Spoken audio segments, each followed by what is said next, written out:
Hoje estamos celebrando a Epifania do Senhor. É uma palavra que talvez não está no vocabulário e a gente não costuma ouvi-la, mas o significado é muito simples. A palavra Epifania significa manifestação. Por isso hoje nós estamos celebrando a manifestação de Deus à humanidade, ao mundo inteiro, representada na figura dos magos que vieram de terras distantes do Oriente para adorar o Messias que havia nascido. O texto do Evangelho que nós escutamos hoje, ele é uma poesia, uma explosão de beleza. Existe a história central, mas existe ali também algumas mensagens que inspiram muito a nossa fé. A mensagem central é a seguinte: os magos que vêm do Oriente guiados pela estrela de Belém.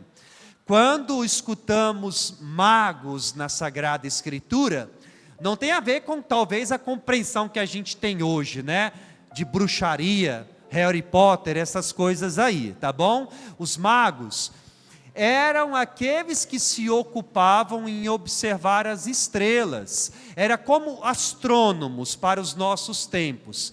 E havia uma profecia que, segundo a qual, no nascimento do Salvador, uma estrela brilharia de forma intensa.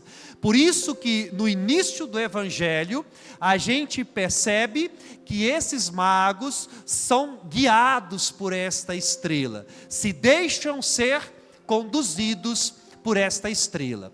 Esses magos, guiados por esta estrela, chegam em Jerusalém, diante do rei Herodes, para saber a respeito do Messias que havia nascido. Herodes, como todo o povo judeu, sabia que esse Messias deveria ser o rei de Israel. E diante desta notícia, ele, como toda a cidade de Jerusalém, ficam apavorados, preocupados demais. Herodes tinha medo de perder o seu reinado. Ele sabia que o Messias, o Filho de Deus, deveria reinar sobre todo Israel. Por isso ele convoca os mestres da lei, os sacerdotes, para saber o lugar exato que o menino Deus haveria de nascer. E estes, como nos lembra a Escritura, dizem: deve nascer, vai nascer em Belém da Judeia.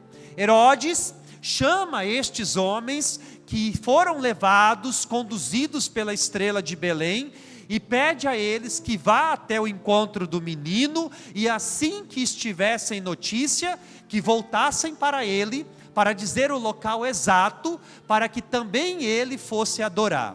Era uma mentira.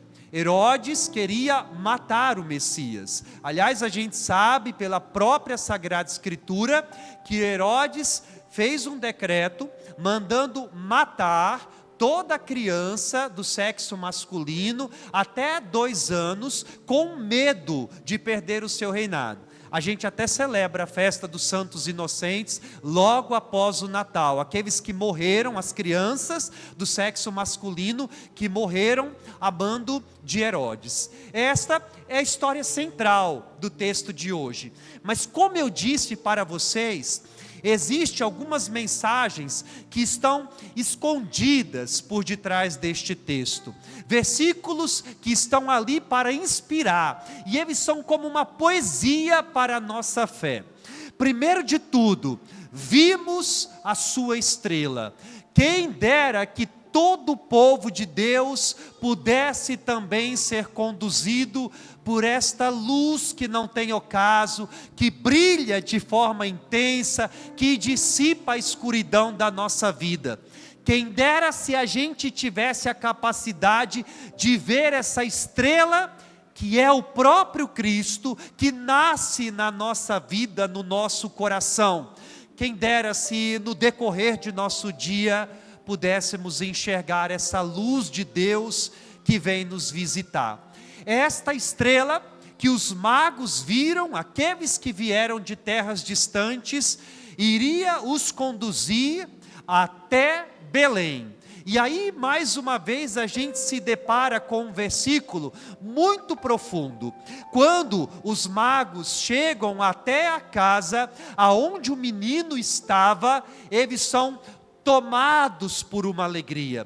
Aquela estrela parou em cima daquela casa e eles se encheram de alegria. Aliás, é uma condição para aqueles que se encontram verdadeiramente com Cristo.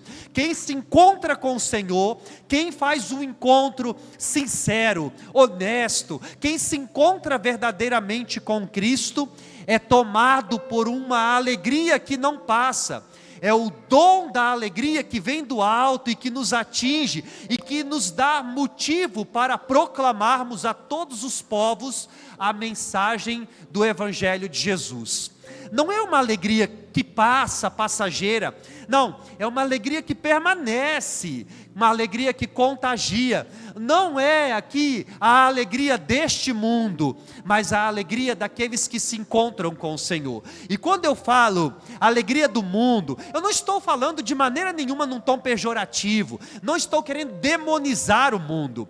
Afinal de contas, esse mundo é criação de Deus. Eu tenho até uma certa dificuldade com esses discursos que a gente vê de demonizar tudo, como se tudo fosse pecado, como se a gente não pudesse fazer nada, e assim a fé fica tão engessada que não nos permite sermos livres diante de Deus. As coisas que o Senhor fez, tudo aquilo que Ele criou, a gente também encontra felicidade neste mundo, de diversas maneiras.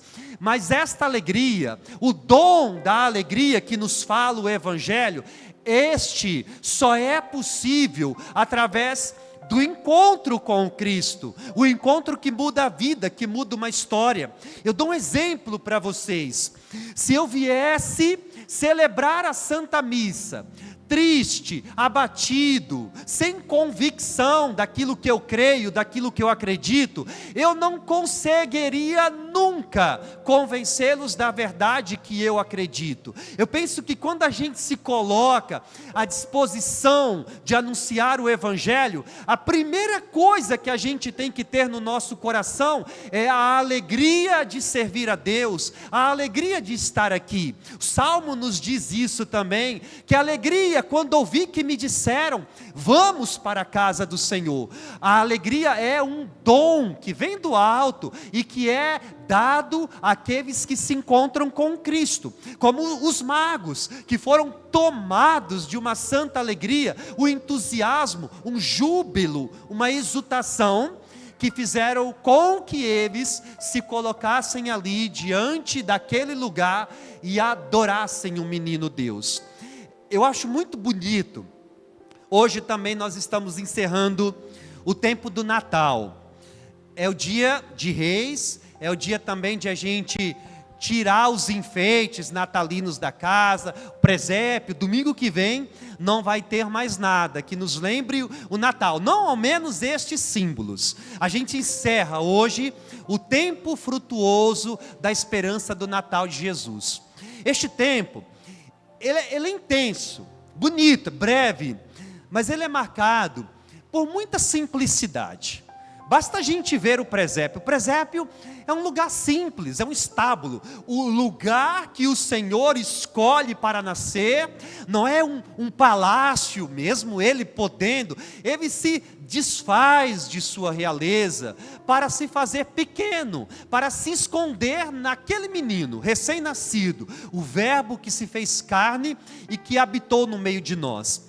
Mas Mateus, quando escreve o Evangelho, quando narra esta visita dos magos que se deparam com Belém, ele simplifica ainda mais aquele lugar. Na visão de Mateus e também na visão dos magos que vieram do Oriente, não existe mais nada ali. Nós escutamos isso hoje, a palavra de Deus, a não ser o menino recém-nascido e a sua mãe. Maria, a sua mãe estava ali. Cada palavra foi colocada aí de forma tão proporcional para nos fazer pensar. Mateus, nesse momento, não se lembra nem mesmo do glorioso José, dos anjos que anunciaram aos pastores a grande notícia do Natal. Não existe mais nada ali. Está escrito isso no texto. Somente o menino e Maria, mas não só Maria, também está escrito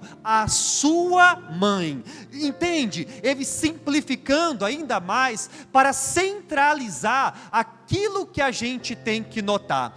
E diante daquela imagem tão bonita, tão grande, mas ao mesmo tempo tão simples, os magos, representando a humanidade, adoram aquele menino.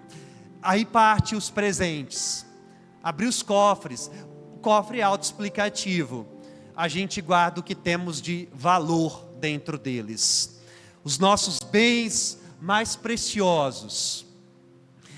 Hoje é uma época, uma noite, um dia, de abrirmos os nossos cofres. Não estou falando, o padre não está falando das coisas materiais, o coração. Hoje é um convite a gente abrir, escancarar o nosso coração e ali oferecermos ao Senhor o que existe de melhor dentro de nós. Oferecermos a nossa vida, tudo o que temos, tudo que somos, é um despojamento, um reconhecimento daquilo que Ele é para cada um de nós. Os presentes não são escolhidos de forma aleatória, não é simplesmente aquilo que os magos tinham naquele momento. Os presentes narrados pelo Evangelho querem dizer muita coisa, são catequéticos e proféticos. Primeiro, nós sabemos, a palavra de Deus nos lembra isso, que o Messias que deveria nascer, ele é sacerdote, profeta e rei, são as dimensões de nosso Senhor. Aliás, é condição de todo o povo batizado. Pelo batismo nos tornamos, junto com o Senhor, sacerdotes, profetas e rei. Participamos de sua realeza, de seu sacerdócio, de sua profecia também. Quando os magos oferecem o ouro, estão reconhecendo naquele momento a realeza daquele menino, envolto em faixas, pequeno, frágil, mas este menino é o Messias, o rei de Israel, o nosso rei também. O ouro simboliza exatamente isso, a majestade do Senhor, a sua realeza. Depois dão a eles o incenso, também simbólico demais. Os coroinhas hoje entraram na procissão de entrada, na aclamação ao Evangelho, trazendo um objeto que solta fumaça. O nome dele é turíbulo. Dentro dele tem brasas, e a gente deposita incenso, que é queimado. Não é simplesmente para deixar a celebração bonita, simboliza muita coisa. É a oração da igreja recolhida que sobe até o céu, que vai até o coração de Deus. O incenso é símbolo da profecia.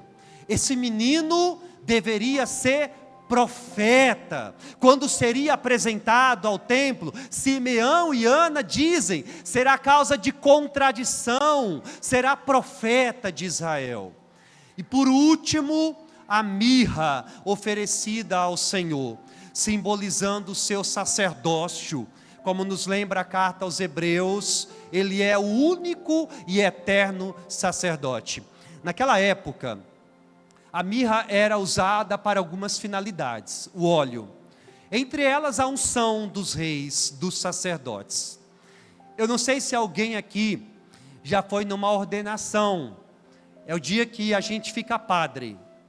É uma celebração muito bonita mesmo, cheia de simbologia e de significado. Numa parte desta celebração, a gente se coloca de joelho, diante do nosso bispo que está nos ordenando, estende as nossas mãos e ele derrama sobre as nossas mãos o óleo do crisma, unge as nossas mãos, para a partir daquele momento a gente consagrar a Eucaristia, atender à confissão das pessoas, casar o povo, somos ungidos para o sacerdócio. Aí a nossa mãe, ao menos é costume, ao menos os que têm a mamãe viva, vem, o bispo ali amarra as nossas mãos ungidas com uma estolinha. Estola é isso aqui, é a veste que simboliza o poder sacerdotal. Aí a nossa mãe vem, está sentada ali, desamarra a nossa mão, beija a nossa mão ungida, e a ela é dada a primeira bênção sacerdotal. E aí também se é o costume que a mãe do padre guarde essa estola. Minha mãe tem guardada, está lá toda melada de óleo, ainda hoje ela guarda aquilo com muito carinho. O óleo era usado para a unção dos sacerdotes, mas também era usado para uma outra finalidade, para a unção dos defuntos.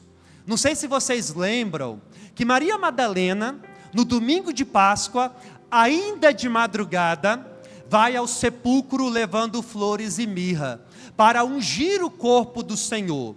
Quando os magos oferecem a mirra ao Jesus que havia nascido, ao mesmo tempo que eles estão reconhecendo este eterno sacerdote, eles também estão apontando para um outro evento, a cruz. O corpo do Senhor que seria ungido para salvar a humanidade, salvar a todos.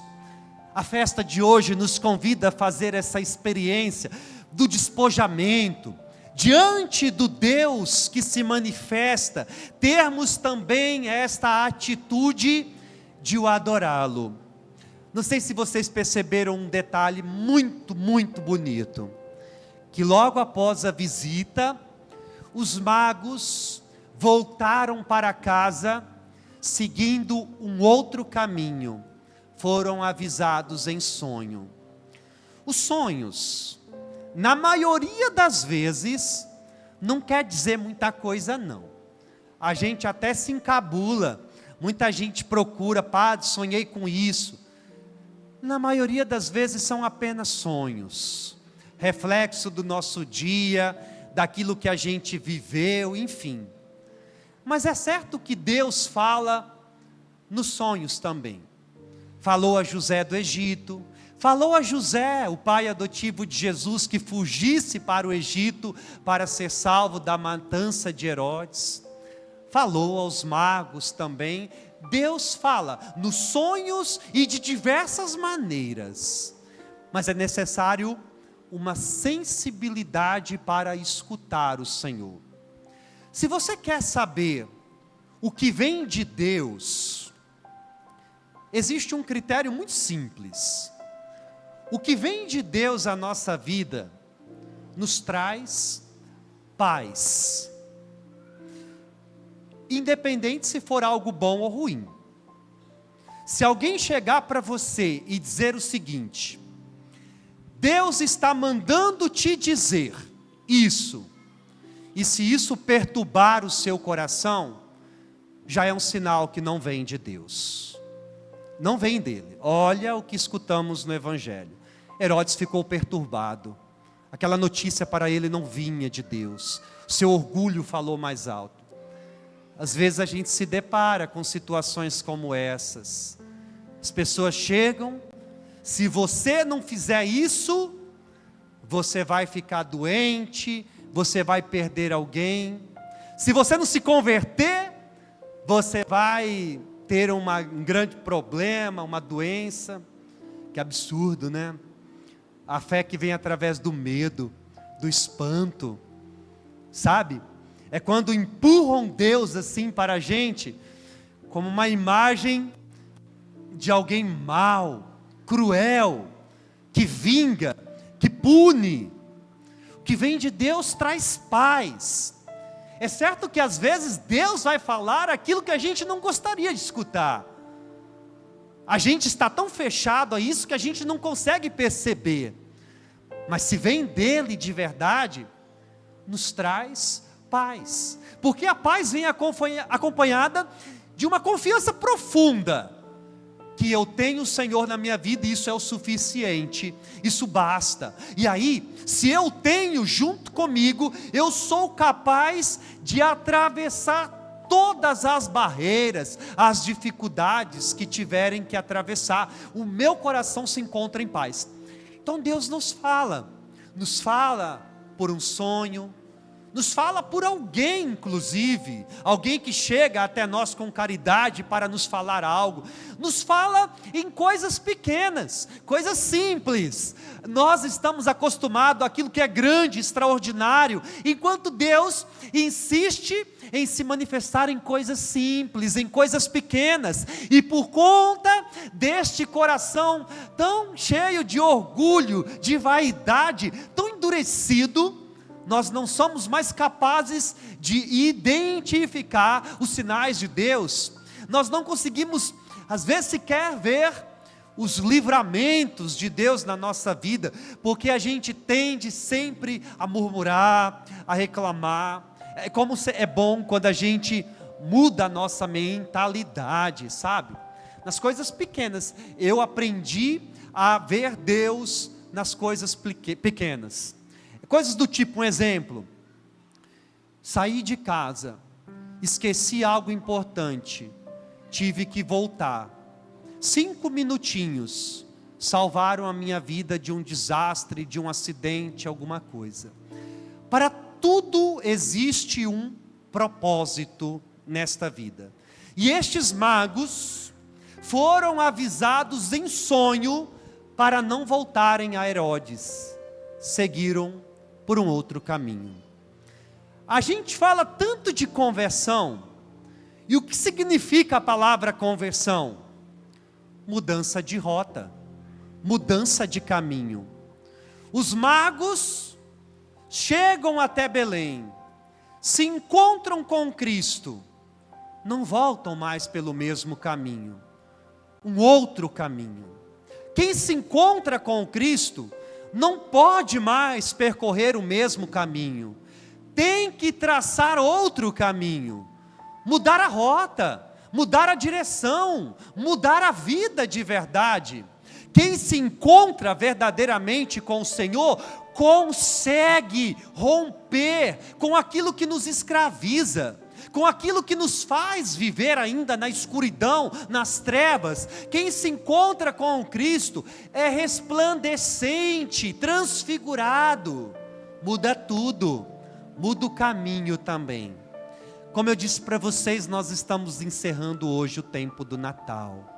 Vamos permitir que de verdade, através destes dias que foram tão intensos, poucos, mas intensos, a gente consiga mudar a rota da nossa vida, mudar o caminho, rever as nossas atitudes, mudar os hábitos, cristianizar a nossa vida, nossa família, nossa casa. Deus se manifestou à humanidade, hoje se manifesta a nós de maneira muito particular, para que possamos também, tomados de alegria, o adorar.